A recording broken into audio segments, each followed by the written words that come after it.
Hello, welcome to what is going to be a short channel update video because I just finished recording a long one, only to realize I forgot to hit the record button. I don't feel like spending that same amount of time here, so I'm going to try to cut this down a bit. But basically, obviously we've now shifted over to active war from Command & Conquer Generals. We've started Subs Zombie, having fun with that, and we've also switched over from Task Force Dagger to Black Hawk Down, having fun with that. I just finished recording the first mission in there today, and it was a blast. Lots of America fuck yeah energy. So, but there's some other things I want to address too. Obviously, Fighters Anthology has yet to make a return because scheduling's a bitch for adults. So I'm hoping maybe this coming weekend I can get. There's a couple of candidates now. I met someone online recently who might be interested. I met obviously I have my friend who said he would be interested in giving it a go. I just gotta find the time, which time is always the big thing here, and it always seems like either I'm doing something or they're doing something. Time's gotten a little bit better. I'm not quite working all the overtime I used to be. In fact, I've been holding fairly close to about 45 hours a week now, so that's a good thing. I also got a bit of a break because for a week or so, a couple of weeks, my brother was working 6 to 2. So he didn't go to bed until like between 7 and 9, which was fucking amazing. But now he's going back to his 4 to 12 shifts, so that means he'll be going to bed between 5 and 7 now, generally.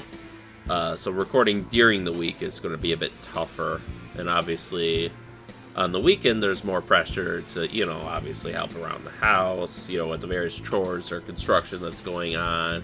I have D&D games. There's the occasional video game room meeting. Which, yeah, by the way, you might see some stuff for that later, because I'm part of a organization my friends run that basically they go and they set up these, typically to anime conventions, but they also do their own solo events now. They recently split off from the convention they were a part of, and they basically host like a video game room. So there's typically multiple parts. You have like a LAN room with various computers with multiplayer games that are easy to run, like Counter-Strike or Overwatch, that sort of stuff. Might be a couple other games in there. You got your video game room, which has all the like game consoles and stuff. Anything from like the really old stuff like Ataris and PS1s and stuff all the way to the latest greatest PS5 and Xbox, whatever the fuck they're calling it now. That's whoever knows with Microsoft's marketing team, right? And they have a huge collection of games that you can check out and play, and then they have a VR system for people to check out, and although not so much with the coronavirus. And then they have an arcade room where they have various arcade games, like the stuff you would actually see at an arcade in the 80s or whatever. So it's pretty neat stuff, but that can take up some time too. But yeah, like I said, I've been getting a bit of a break lately, so I've at least been able to do my 3 a week. Again, still hoping for Fighters Anthology to hopefully get that multiplayer stuff recorded this month, because I know this month USN Raptor has his new playset coming out this month, so I'd like to try that out as soon as I can. And obviously what we have left to do with the vanilla version of the game is go through these last single missions, and since we're delving into the multiplayer side of stuff, I'll probably just do the multiplayer missions too while we're at it, instead of just like the 4 single missions that are really multiplayer missions. I want to go through and do aircraft showcases on all the aircraft we have not played as, of which there's a few pages of, which that one will probably be shorter than most previous aircraft showcases, especially the ones that are unarmed. Like, I think you can fly a P-3 Orion or an E-2 Hawkeye, and obviously all you can really do is just fly in line with that. So, but otherwise, I'll be trying to finish off that list, and then probably just doing the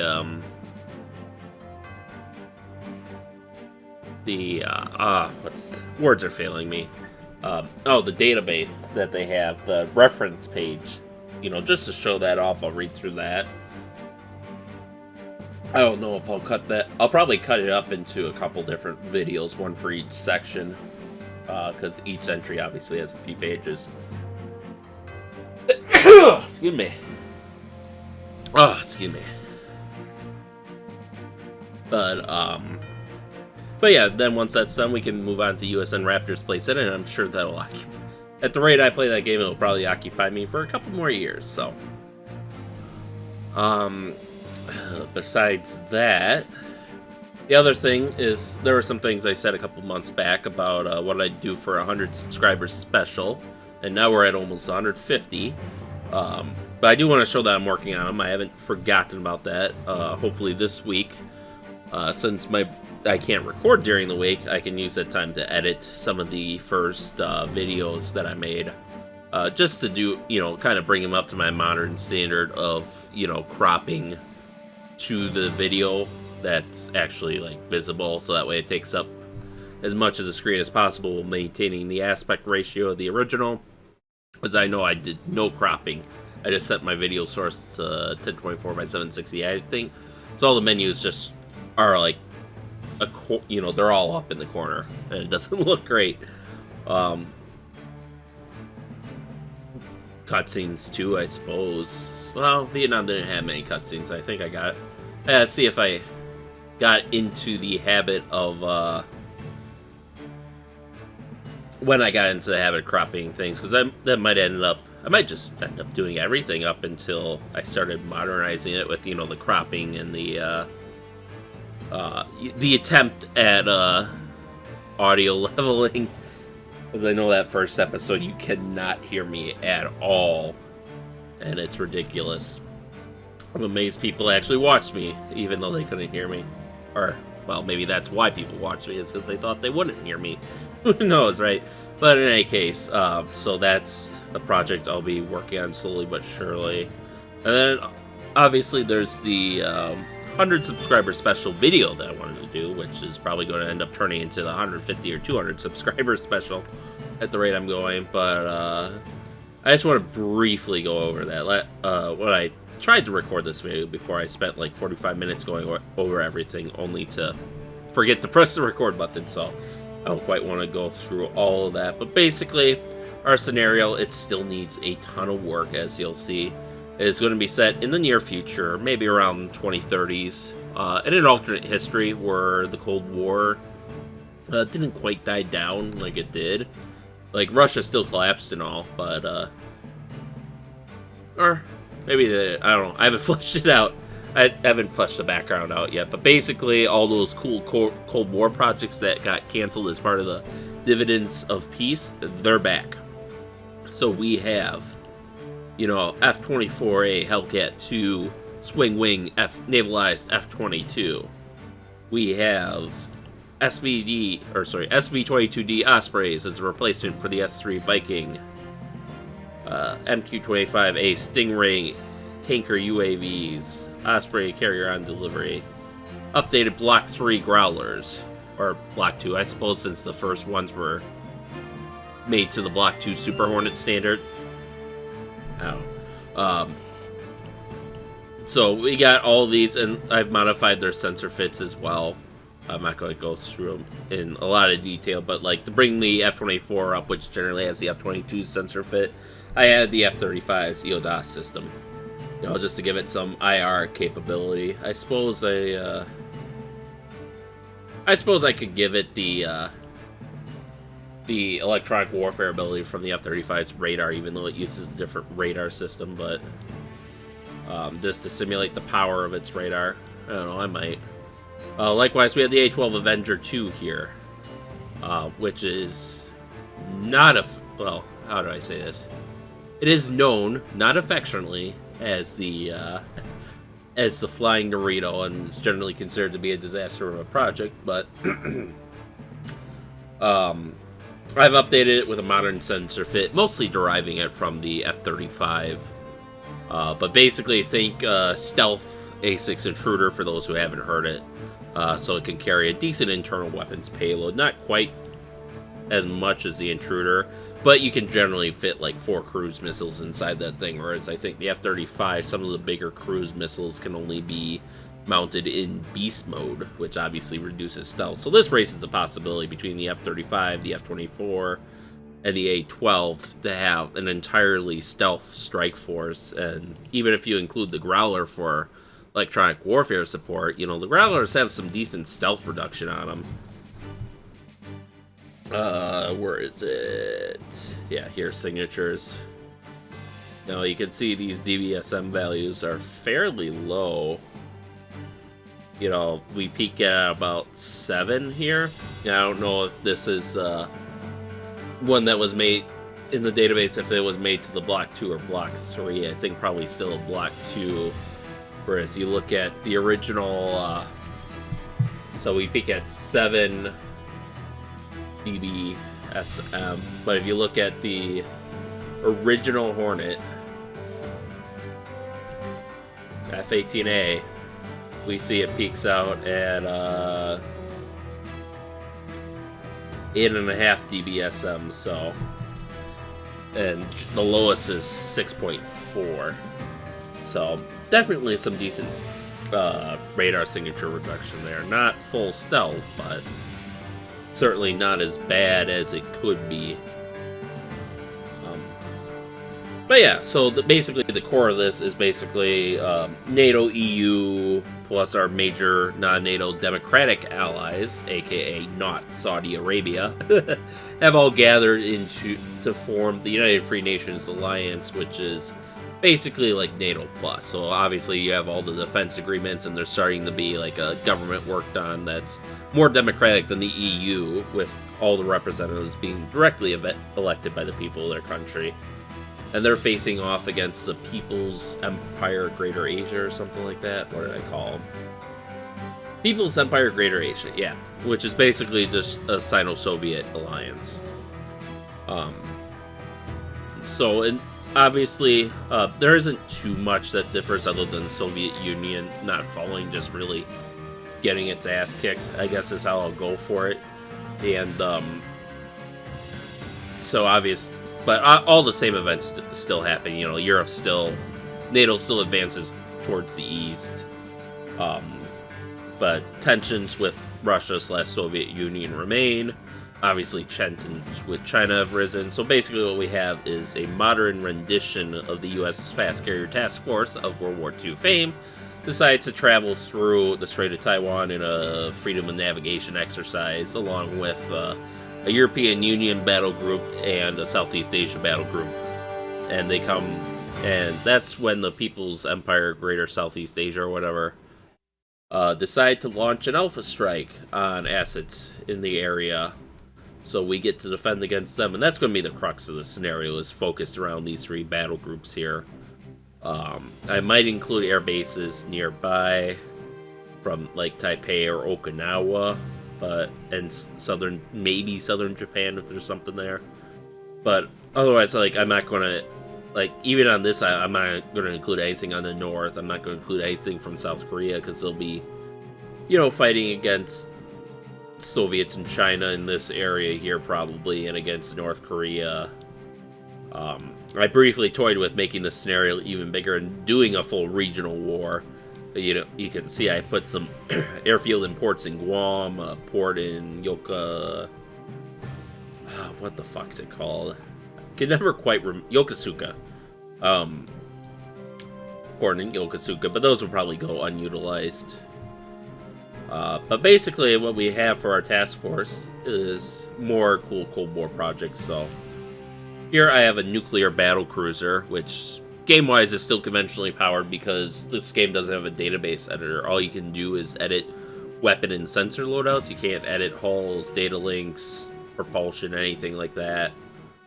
Which is really a shame. And in fact, the license goes so far to say that, even if you find a way to crack the database and edit, that's a violation of the terms of service that you can get sued over. So, and unfortunately, they don't sell their professional version, which does have the database editor to the general public.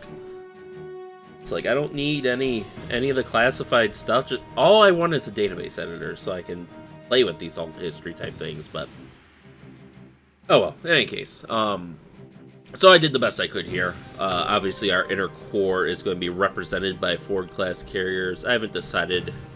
I might make these like a Block 2 Ford-class or a follow-on to the Ford-class, because I do load them with a few more aircraft than the typical 90 Sienna carrier, which during peacetime has fallen down to anywhere between 45 to 60.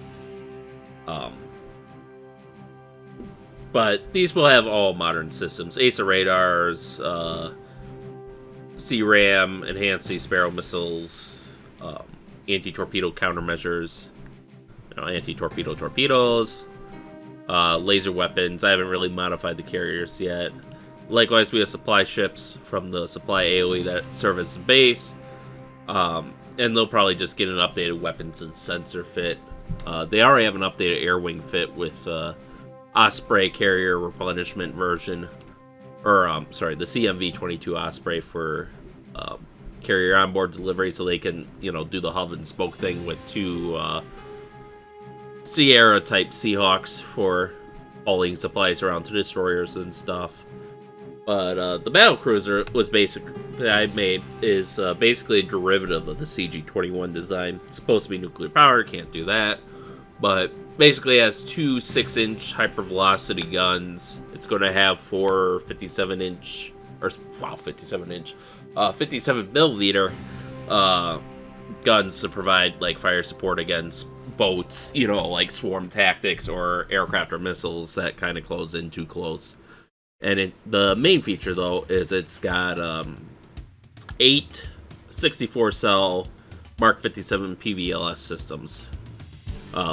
Basically larger versions of what you see on the Zumwalt with their new Mark 57 VLS. So, just briefly going into the weapons here, you can see a general loadout. And this holds. I use this as just a standard loadout across all the ships because I thought it was fairly well balanced. And you can see here that one of these battle cruisers basically has the amount of firepower as a modern day carrier strike group, and I have 6 of these guys providing an inner circle of protection for the carriers. Because like I said, this is a derivative of the World War II based fast carrier task force.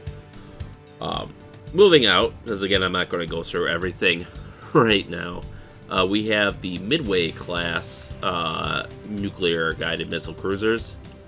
These were the Wisconsin class, so yeah, kind of going back a little bit to World War II naming there with states for large capital ships, like battleships. Midway class follows our current tradition of naming cruisers after, big battles that were of historic importance, like the Tychos were. So these are basically cut down versions of the battle cruiser. They have a slightly reduced amount of countermeasures. They only have 2 57mm guns, so they retain the 2 6-inch guns with hypervelocity projectiles. Maybe I'll add 3. Make this 3 on the battlecruiser just to differentiate them a bit more. Otherwise, the real big differentiator is that they only have 4 Mark 57 cells, or blocks of 64 cells each. But even these can rival a modern carrier strike group in firepower. And I believe this one follows the plan for the CG-21 class most closely. Obviously, updated sensors and weapons. Sensor fit is actually the same on most of them, with some minor differences. But typically, they use the most modern version I could find of the AN Spy 3 and AN Spy 4, which gives the greatest amount of capability, at least as per what's in the database. And obviously, various weapon directors, sonars, cameras, all that good stuff. And both the battlecruiser and cruiser retain their ability to host 2 aircraft, which are typically Seahawk Romeo types for anti-submarine warfare. And we have 12 of these cruisers forming the middle ring. On the outer ring here is a destroyer design based on the Zumwalt to complement the cruisers. We have 24 of them. And again, they share mostly the same weapon sensor fit, with some sensors removed that were redundant, since now, keeping in line with kind of how we have our current cruiser and destroyers.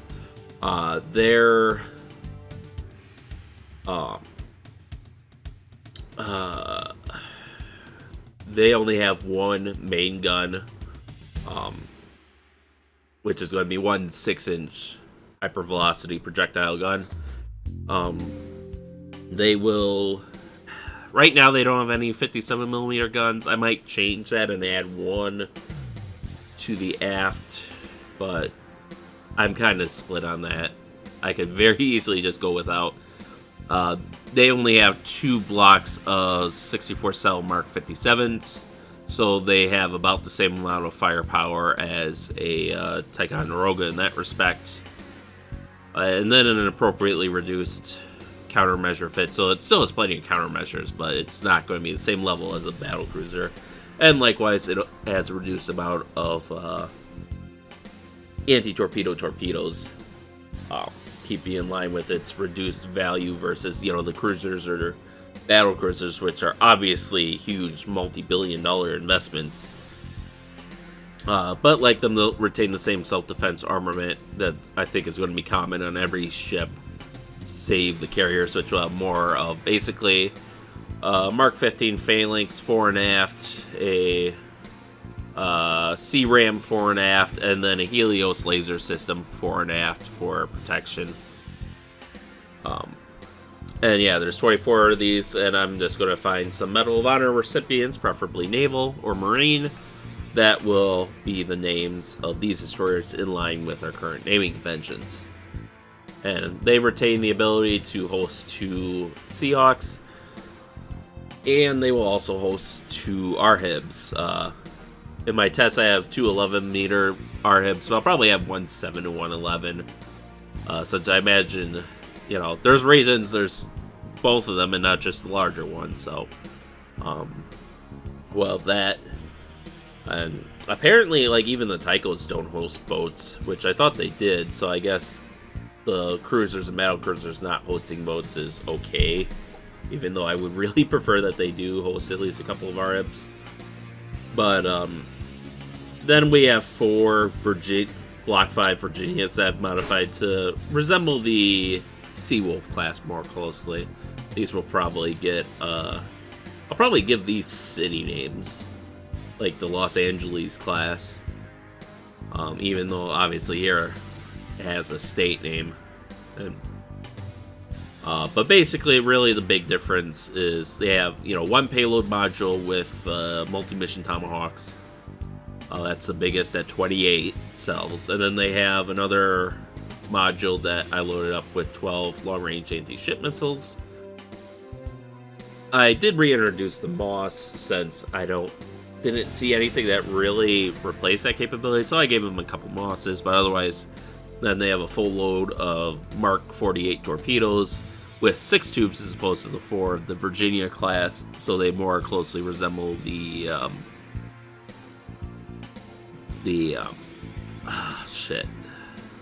Seawolf class.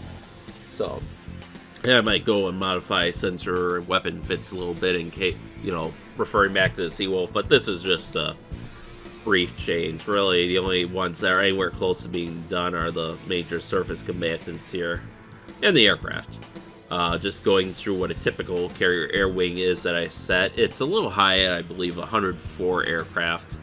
The game supports up to 110 in the large carriers. I think like 50 in the hangar and 60 on the flight deck or parking.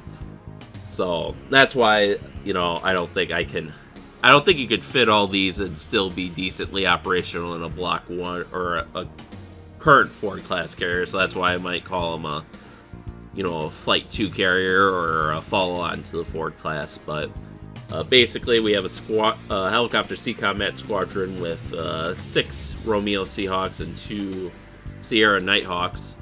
Obviously, the Romeos handle the ASW, the Nighthawks handle, just moving cargo or delivering special forces or doing search and rescue, all the utility stuff.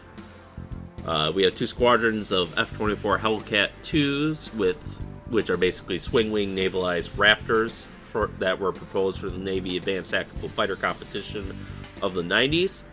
So these are just F-22s with my own personal improved sensor fit. So like I added the F-35's EODAS system because they could definitely use some IR and as well as some defensive ECM for when they do get into combat. We have 12 A-12A Avenger 2s, which are basically a stealth replacement for the Intruder. That they're subsonic, but they can carry a large internal stealth payload of typically 2 to 4 cruise missiles, which I think the F-35C generally has to carry those externally. So, at least the larger ones. So, this gives the capability for an entirely stealth strike force. With the exception of the Growler, which unfortunately is the closest thing to a stealth ECM platform that we have in this game. And because of how the loadout system works, you could change the loadout to where you want in air, but as soon as it lands down on the ground, I think with the exception of mounted sensors, it's going to try to, like with weapons and stuff, it's going to restrict you to the defaults. And obviously there's no ECM loadout right now for the F-35C, so kind of stuck with the Growler in that regard, but I do overhaul its sensor fit. In any case, going down the line, we have 2 squadrons of F-35C strike fighters to replace the Hornets. These guys are replacing the Tomcats. Wish they were a little bit more multi-role, but that's fine. There's that squadron of Growlers I talked about with some sensor improvements that will generally... I have a full squadron of 12 as opposed to the Navy's typical squadron of 6 for these, so that'll give us a little more flexibility in setting up large strikes. We have a squadron of E-2D Advanced Hawkeyes, which I believe the radar has some anti-stealth capability, but more importantly, it has a cooperative engagement capability, which that's the big thing, is all the ships and all the planes all have Link 16. So like this Hawkeye can spot missiles from 100 miles away, and the carrier group can engage that even though they can't see the missiles themselves. Normally they'd have to wait for them to get within the radar horizon, which is like 20 miles. So that'll give them much greater ability to defend themselves just having one of those over the group. Going on down, we have a full squadron of SV-22D Osprey ASW aircraft, which are supposed to serve as a replacement for the S-3 Viking. So we'll get some of that capability back with the most modern sensors I can find once I get around to editing those. Then, of course, we have 4 Stingray UAV tankers, because everyone probably has pretty decent range, but we can always extend that out further. And then we have 2 CMB-22B Osprey carrier onboard delivery planes to replace the C-2As. So, yep. So each one of these columns is an air wing for a carrier, and we have 4 carriers here. One thing I will do though, just since I did call it the United Free Nations Alliance or whatever, is I will have 2 other fast carrier task force type battle groups here on the Allied side. We're going to have a European one whose core is the Queen Elizabeth, the Charles de Gaulle, Giuseppe Garibaldi, and Juan Carlos. By the 30s, the Charles de Gaulle replacement would probably be serving, but that's not in the database since it's purely conceptual right now, so I'll probably just update sensor weapon fit on this and the other ships just to make sure they're modern for like a 2030s environment. And then they'll have an inner ring of high-end European destroyers, a middle ring of low-end European destroyers, and an outer ring of European frigates. So that'll be quite multinational. And obviously, at least some of them will have Link 16 so they can benefit from the U.S. Navy. Most of the carriers will carry F-35Bs with the exception of the CDG, which will carry Raphael M's. Then we'll also have a Southeast Asian task force with the 2 Japanese Izumos, a South Korean Dokdo, and an Australian Canberra. So these will be operating almost exclusively F-35Bs and helicopters. And then have a similar arrangement where we have an inner ring of high-end destroyers, a middle ring of, medium-end destroyers, and an outer ring of frigates. Although these rings are likely to be smaller in number than the American rings. And of course, each battle group will also get 4, and these will probably end up to the east of the American carrier battle groups, so that way the Americans can kind of shield them with their superior self-defense systems. The Arrows have definitely made strides in air defense for their ships, but I still think the USN edges them out a little bit. And same with the Southeast Asians, although a lot of them they use a lot of American technology, so I suppose at least their high-end ships are probably equivalent, like the Japanese and Korean variants of the Burke class destroyers, or the Australian Hobart class, which also uses AG system. So that's going to be the core of it. I'll probably simulate maybe an air base on Okinawa, a base in southern Japan, and a base in Taipei. But and maybe even a small surface group from Taipei. I'm really trying to minimize the scope of this, so I'm not, trying to set up, this whole area, which is what it would really be. Which is why, for example, I'm not including South Korea, because I'm going to say they're going to be, they're too busy fighting the Chinese and the North Koreans, and the rest of the Japanese are busy fighting the Chinese and the North Koreans up here. And the Russians too, I suppose. So yes, I am working on that 100 subscriber special, but there's obviously a long way to go. I'm not even finished with the U.S. fast carrier task force. I still got to do a European and Asian one down here, and then get these air bases up. And then on top of that, I still have to do the entire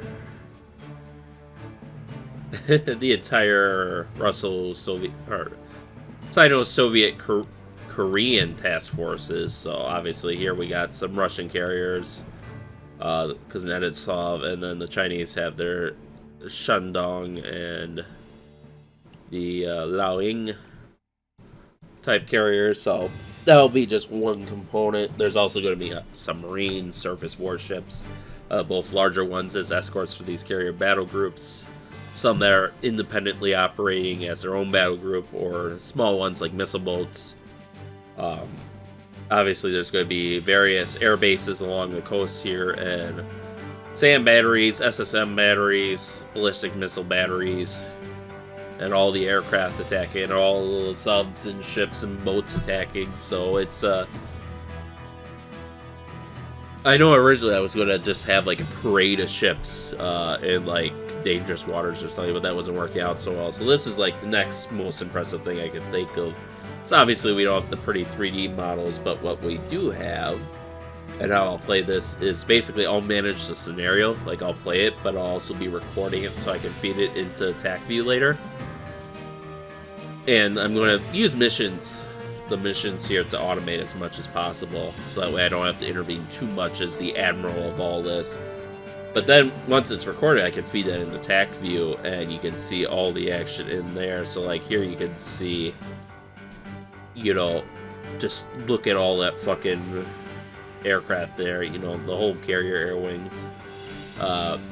Obviously we don't have pretty textures, but at least we got some stand-in 3D models. The supply ships are a little on the small side, but otherwise everything else is generally somewhat to scale. So we have they're using a Nimitz model here, but we have the Fords, we have Tychos standing in for our battle cruisers and cruisers, Zumwaltzes and destroyers, subs here, which I think this is actually Virginia class, since it has that ring there. And then let's see how well they do with these. They just use Wasp class, it looks like, to simulate all the Euros for the most part, and the Asians. Oh, Really? They use the Kuznetsov for the Garibaldi? Or is that supposed to be Queen Elizabeth? No. Queen Elizabeth has 2 islands, which that does have its own model. But yeah, scale is also relative too, as you can see we zoom out and they're fucking huge, so I don't know how, you know, it scales with range basically, so you can easily see and click to it. But yeah, so you'll basically get to see all the action. It'll be blue versus red basically, but you'll see all the missiles flying and stuff, and it's I think it'll be pretty impressive when you can see all, you know, like 1,000 missiles coming for this task group here. So, but that about does my update, I think. So, with that, thank you all for everything, for watching and stuff, and your patience, and make sure you stay safe out there, and we'll see you next time.